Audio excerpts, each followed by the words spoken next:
반갑습니다. 이보다 조금 더 할 뿐입니다. 기계 연력학 6번째, 연력학 제0법칙에 대해 알아보도록 하겠습니다.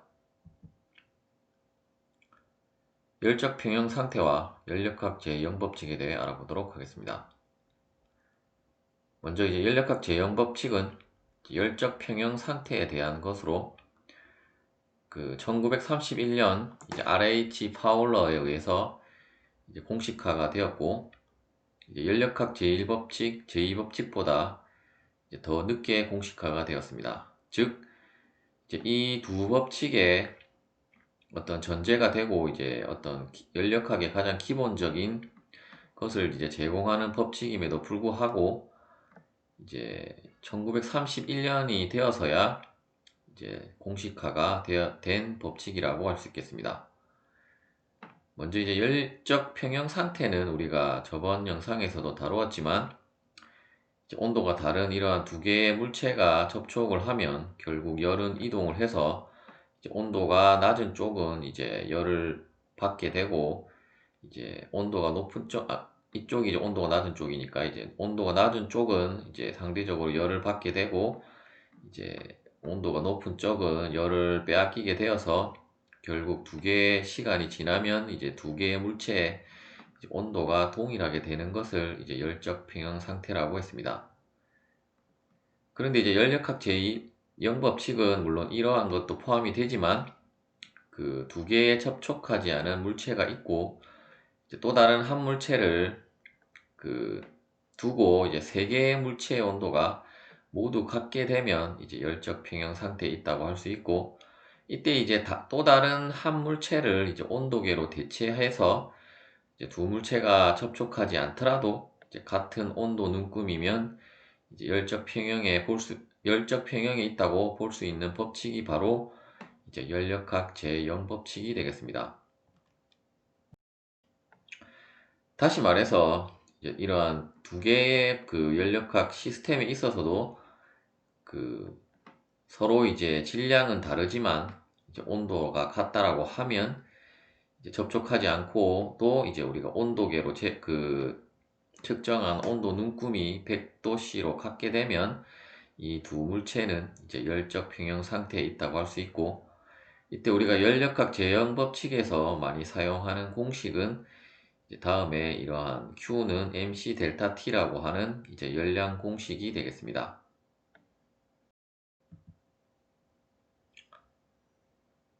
예제를 풀어보도록 하겠습니다. 이러한 용기 속에 물이 담겨져 있고 어떤 강철이 있을 때 이 강철을 이러한 물 속에 집어 넣어서 어떤 열적 평형 상태에 도달한다고 했을 때, 그때 열적 평형 상태에 도달한 온도를 구하라는 문제가 되겠습니다.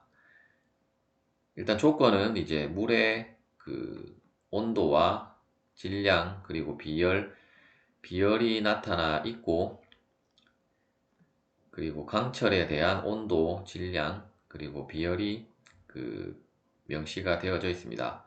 즉 우리가 앞서 설명드린 대로 Q는 MC 델타 T라는 공식을 사용을 해서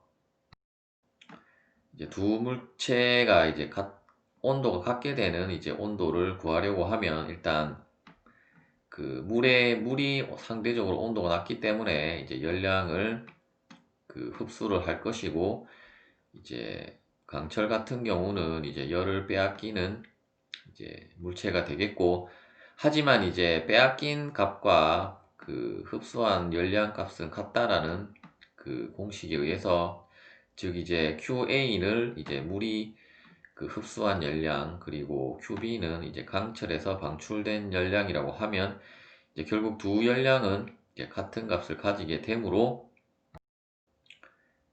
이 두 개의 값이 같다라는 전제에서 이 최종 열적 평형 상태에 도달한 T를 우리가 산출을 할 수가 있겠습니다.